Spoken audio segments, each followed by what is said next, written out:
сабағымызды бастамастан бұрын осындай психологиялық ахуал жүргізіп алады. Мына жерде біз нені көріп тұрмыз? Білім шырағы.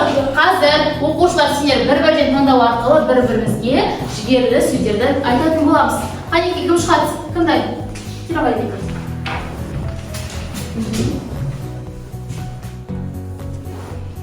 Балаларға қалай айтамыз? Бүгінгі сабаққа алғырлық тілейміз. Бүгінгі сабаққа алғырлық тілейміз екен. Дидар келе ғой.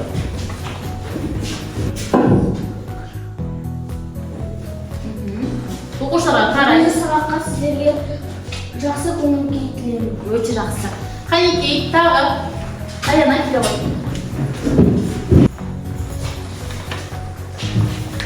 Қандай сөз бар екен мұнда? Бүгінгі сабаққа сәттілік тілеймін. Өте жақсы, жарайсың. Қанеке бүгінгі сабақта бір-бірімізге жақсы сөздер тіледік, солай ма? Ендеше біз қазір топқа бөлініп алайық. Топқа бөліну үшін болар. Қазір біз мына жердегі кітаптарға назар аударамыз. Бұл жердегі тұлғаларды танимыз ба балалар? Иә. Ендеше қазір өзімізге ұнаған бір кітапты таңдау арқылы біз топқа бөлінетін боламыз. Түсінікті ме балалар? Қанеке ендеше кітаптарды жинап алайық.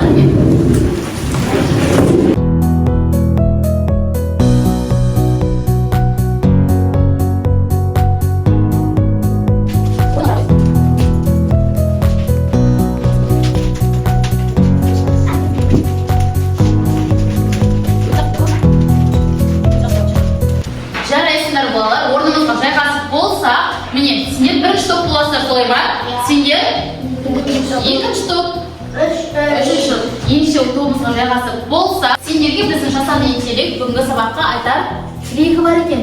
Не айтқысы келгенін тыңдаймыз ба? Сәлеметсіңдер ме, оқушылар? Мен жасанды интеллектім. Бүгінгі сабағымызды бірге бастайық. Бірінші кезекте сабақтың мақсатына назар аударайық. Бүгін біз жаңа білімді меңгеріп, оны тәжірибеде қолдануды үйренеміз.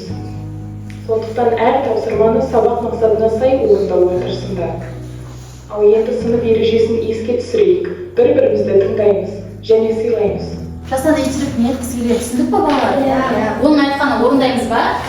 Ендеше бүгінгі сабағымызды жасанды интеллект бойынша бастап кетейік. Қазір балалар мен сендерден үй тапсырмасын сұрайтын боламын, бірақ оның алдында біз бір-бірімізге істейміз.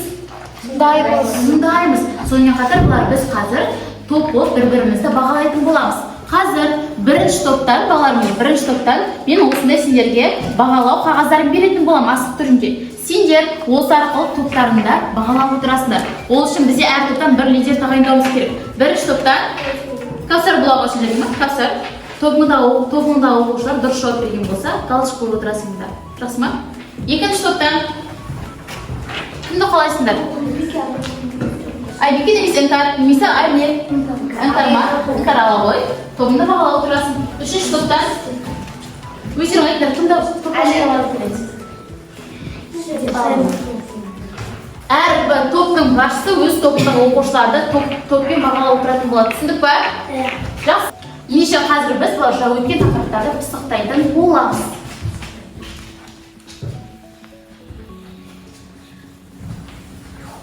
Олар біз мына жерде не көріп тұрмыз?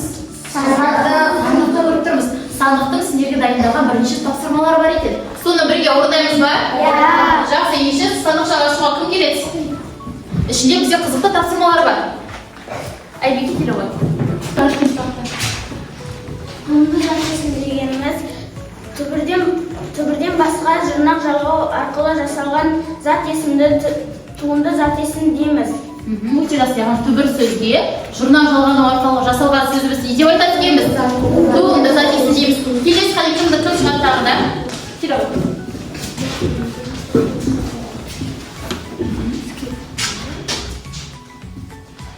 Тапсырма бар екен оның ішінде.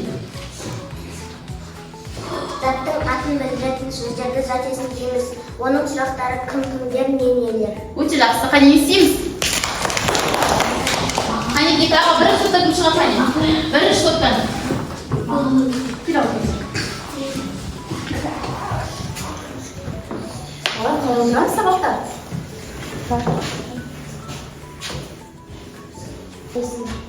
Туындызат есімге мысал келтірді.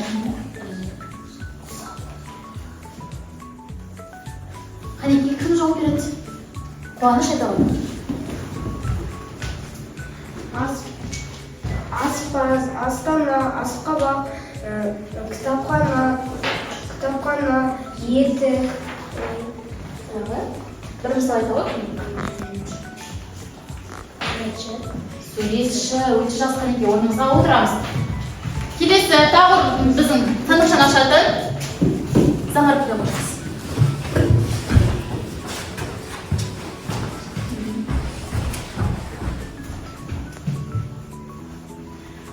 Бұл парақтың ішінде қандай тапсырма бар екен бізде? Сөйлем мүшелері. Сөйлем мүшелерін атап, қайын. Қанекей? Бастауыш. Бастауыш, баяндауыш, анықтауыш, пысықтауыш, толықтауыш. Өте жақсы. Сонымен қатар бар орынды толықта не деп айтамыз? Бастауыш пен баяндауыш біз не деп айтамыз? Мүшелер. Ал анықтауыш, пысықтауыш, толықтауыштар мүшелер деп айтады. Әрі қарай бір затымыз қалды. Келе ғой. Әлім келе ғой.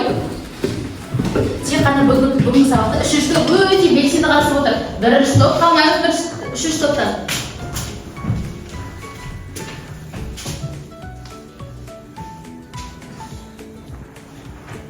Қаратпа сөз дегеніміз не? Мына жерге келе отырмыз оқушылар мына. Қаратпа сөз дегеніміз біреудің назарын аударатын сөздерді қаратпа сөз дейміз. Мысалы, Әлия, сен далаға шығасың ба? Қаратпа сөз қалай жазылады? Қаратпа сөз үтір арқылы жазылады. Өте жақсы, отырамыз.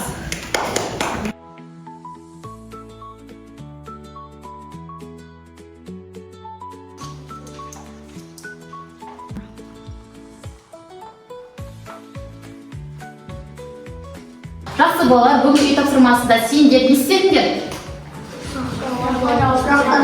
Сұрақтарға жауап бердік, солай ма? Енді сол сұрақтарға жауап берген балаларды қазір біз бағалайтын боламыз. Бізде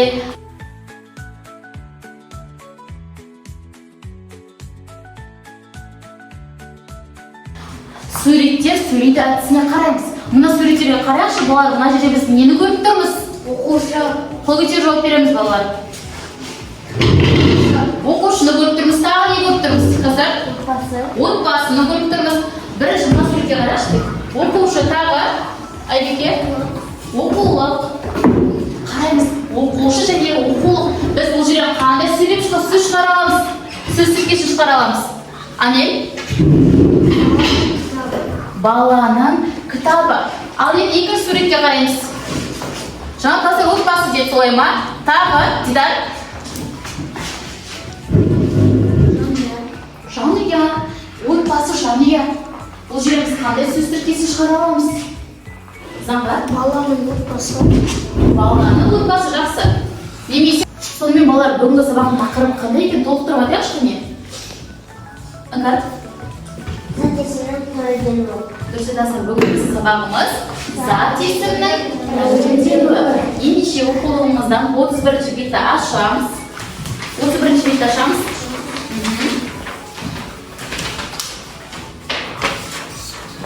Ашып алдық па? Жаттығуға қарайықшы, бізге бірінші қандай жаттығу берілген? Ою-өрнек не? Мәтіні берілген. Қазір мәтінді кезекпен оқимыз. Кез келген адамға мен істеймін. Жалғастыр деп айтамын, мұқият қарап отырамыз. Қазір кітап алдын ала ғой, баса. Қазақ ою-өрнегі өте ерте заманда пайда болған. Оның мазмұны өрнектері әртүрлі болып келеді. Негізінен олар өсімдік, жан-жануар, адам өмірі мен ғарыштық ғаламды бейнелеуден тұрады. Айқынай. Соның ішінде жан-жануарды өрнектейтін оюлар көптеп кездеседі. Олар ежелгі қазақ мәдениетінің мен көшпенділер өмірінен сыр шертеді. Әр өрнекке өзінің сипатына қарай атау берілген. Мүйізді Хамза.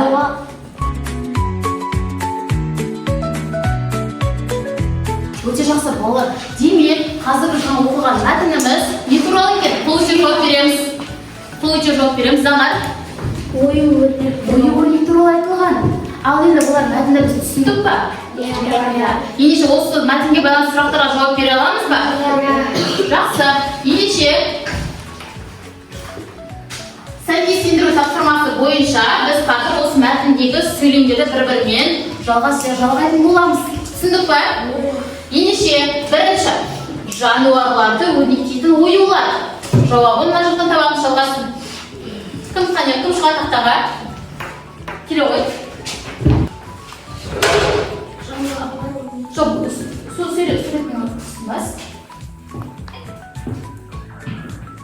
Ежелгі қазақ мәдениетінен көшпелілер өмірінен сыр шертетін. Айбекенің жауабы дұрыс па екен? Дұрыс емес екен өкінішке орай.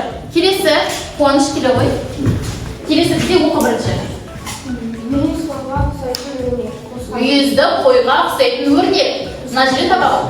Баса ғой. Қошқар мүйіз дейді. Дұрыс, біз естеміз. Келесі айтылған келе ғой.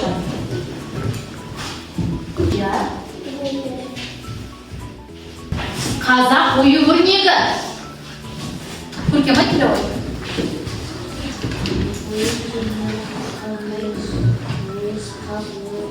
Өте жақсы.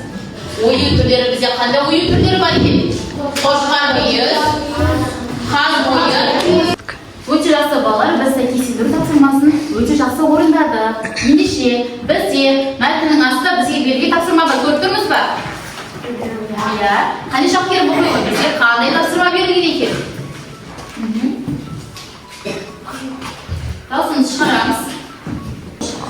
Төмендегі тақырыптардың қайсысы мәтін мазмұнына сәйкес келеді? Иә. Бізде төменде бірнеше тақырып берілген, көріп тұрмыз ба? Иә. Сол 4 тақырыптан қайсысы біздің оқыған мәтінімізге сәйкес келеді? Ең бірінші мәтіндегі тақырыбын оқып алайық. Айтымар, біріншісін оқы. Тақырыпты. Дауысын шығар. Әр өрнектің атауы дейді, Асқар оқи ғой. Жануарлар ою өрнегінің тарихы. Қазақ ою өрнегінің тарихы. Келесі оқи ғой. Төртіншісін. Жас мектептердің бейнелі өнері. Енді балалар, осы оқылған 4 тақырыптан қайсысы сәйкес келеді біздің мәтінімізге? Асқар? Жануарлар ою өрнегі. Жануарлар ою өрнегі. Тағы? Айбеке? Қазақ ою өрнегінің тарихы. Қазақ ою өрнегінің тарихы. Біз осы екі мәтін, осы тақырыптан қайсысын ала аламыз? Тақырып мәтінге екеуін де біз ала алады екенбіз, солай ма? Өте жақсы. Ендеше бізде келесі оқулығымыздың келесі бетін ашамыз. Бізде оқулықтың тағы бір дайындап қойған тапсырмасы бар екен, көрдік пе? Иә, кесте берген, солай ма? Қанеке бізде берген оқиды. Кім оқиды қане? Дидар? Өрнек сөзін жекеше және көпше түрде тәуелдеп жаз. Иә, өрнек сөзі жекеше және көпше түрде тәуелдеп жазуымыз керек. Дәптерімізге жаттығуды жазып аламыз. Неше жаттығу бізде? Дәптерімізге жазамыз, тақтаймен жұмыс жасалады. Тәуелдеуіміз керек. Өрнек сөзін тәуелдеуіміз керек. Келе ғой.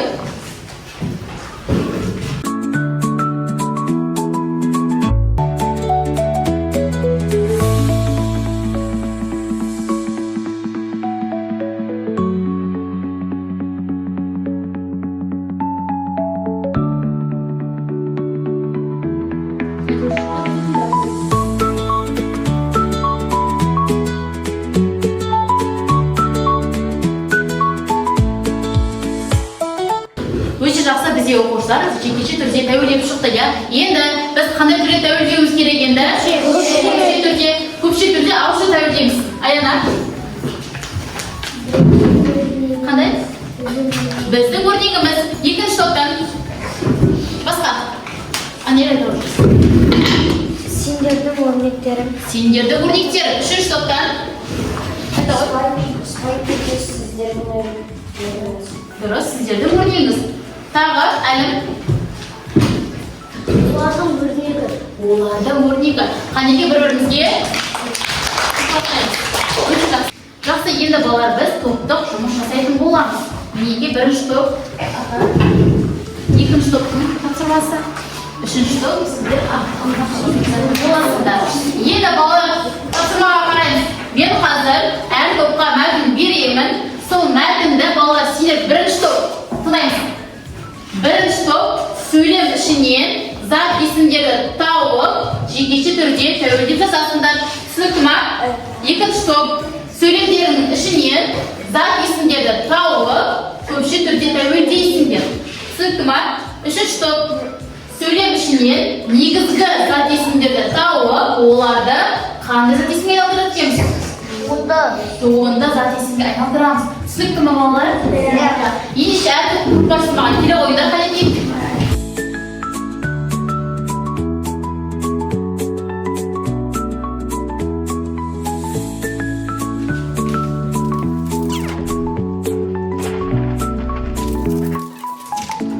Біз қазір топтық жұмыстың кезде не істейміз? Қалай орындаймыз деп айтады қанекей? Қалай орындаймыз топтық жұмысты? Тату және бірге орындаймыз. Топтық жұмыстың кезінде балалар бір-бірімізді тыңдаймыз, бір-бірімізді сыйлаймыз, бір-бірімізді не істейміз? Құрметтейміз, дұрыс айтасыздар. Ендеше топтық жұмысты бастаймыз.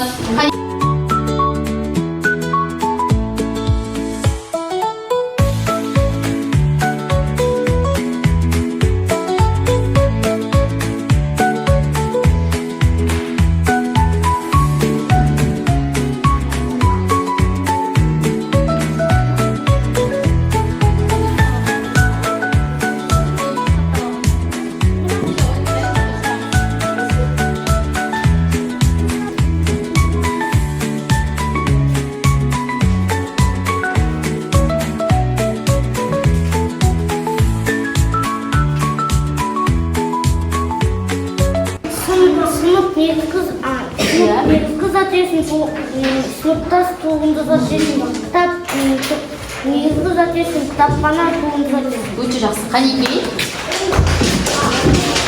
Үшінші топ.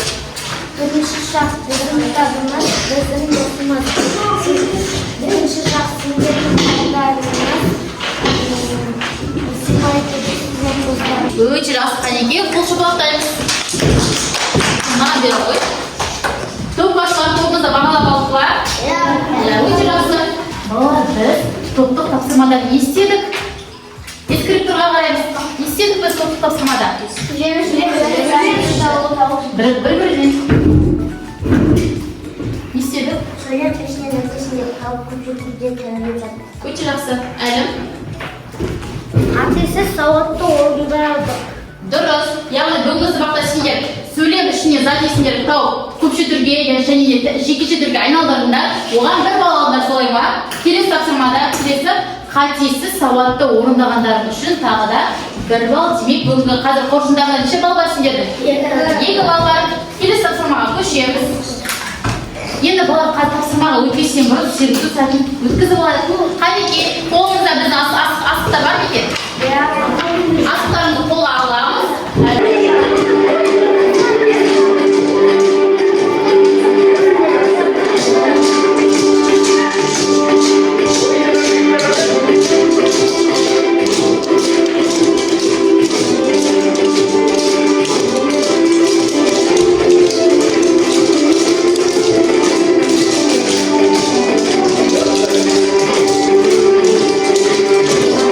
Жарайсыздар балалар, асықпен әуендету арқылы бір сергіп қалдық ба? Сабақтарға жалғастырамыз ба? Жақсы. Ендеше қазір балалар біз жұптық тапсырманы орындайтын боламыз. Жұптық тапсырманың қалай орындалу керегін білеміз, солай ма? Ендеше қазір мен сендерге осы жұптық тапсырманы алдарына қоямын. Оны қалай орындау керектігін біз келесі тапсырма арқылы анықтайтын боламыз.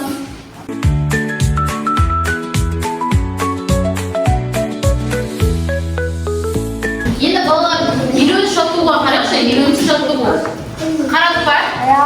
Беріністің кім? Дидар оқиды. Елеуінші жаттығуды оқы. Сөзді қойсам, ол қолданылған ағаш түрлерін оқисың. Иә, біз балалар бұл жерден біз бос орындарды көріп тұрмыз, солай ма? Бос орындарға не істеуіміз керек? Әріп қоюымыз керек. Ендеше бірінші от кестеге қараймыз. Айтуға? Шырша. Демек бірінші топ сендер шырша сөзін тәуелдейсіңдер. Түсінікті ма? Екінші топ. Алтынбек. Қайын. Екінші топ сендер қайын сөзі тәуелдейсіңдер. Қайын сөзін тәуелдейсіңдер. Үшінші топ терек. Терек сөзін естиміз.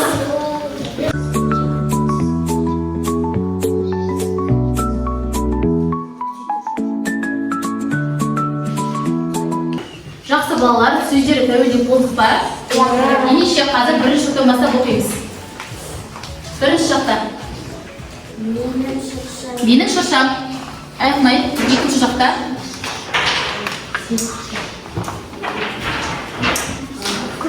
Жоқ, жекеше түрде. Сенің шыршаң. Сыпайы түрде.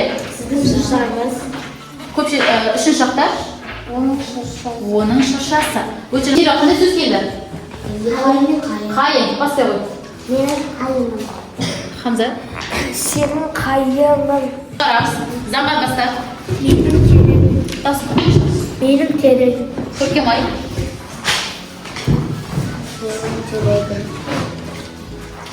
Сіздің терегіңіз.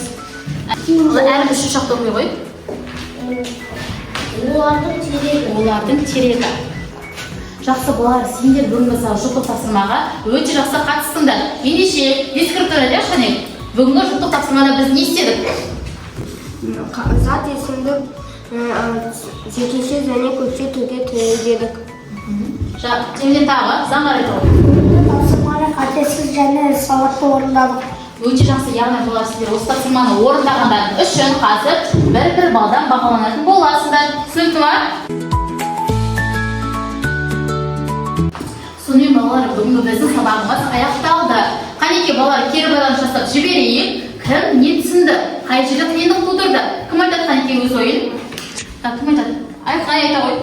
Бүгінгі сабақ түсінікті болды, бірақ топты сабақ жұмыс қандай болды сен үшін? топты сабақ қиын болды. Сәл қиындау болған екен. Жақсы, тағы кім айтады?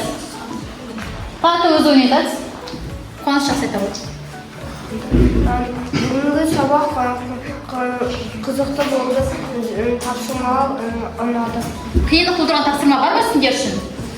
Қиындық тудырды ма тапсырмалар? Әлім? Маған еш тапсырма қиындық тудырмады. Өте жақсы. Ендеше балалар, қазір мұнда кері байланыс жасаймыз. Егер сабақты толық түсінген болсақ, біз жасыл батырманы басамыз. Ал егер де сәл түсінбей қалған жеріміз болса, біз сары батырманы басамыз. Жоқ, егер мүлде тапсырманы түсінбеді десеңдер, қызыл батырманы басамыз. Түсіндік па? Бірінші топтан бастап келе ғой.